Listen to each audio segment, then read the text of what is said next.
How you doing? Just getting ready to head out to the shop floor, and one of the things you often wrestle with is how often you go out on the shop floor, and of course that depends on a whole variety of factors: the type of industry you're in, the type of hazards that you're wrestling with, the contractors that you have on site, the type of work that you do, and there's lots of factors to take into consideration about how often you should be out there. And one of the things I find, though, in a lot of cases is, we get so caught up in the paperwork. And safety today, there's a lot of paperwork, let's face it. If you're dealing with training and environmental stuff especially, you start to get into more and more paperwork, which impacts your ability to get out there on the shop floor. So as a safety manager, that's something that you need to really think about. And you want to make sure that you're not giving the impression that you don't care. And sometimes not being out there enough gives that impression.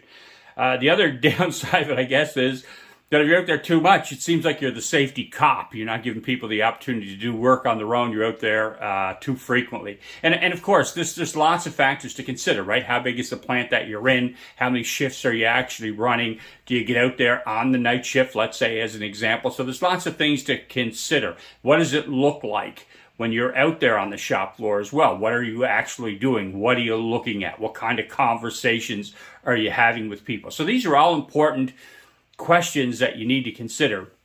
And I would say overall, when I think about the safety people I've met over the years, what I find in a lot of cases is you get caught up in that paperwork and you're just not out there enough. Give it some thought.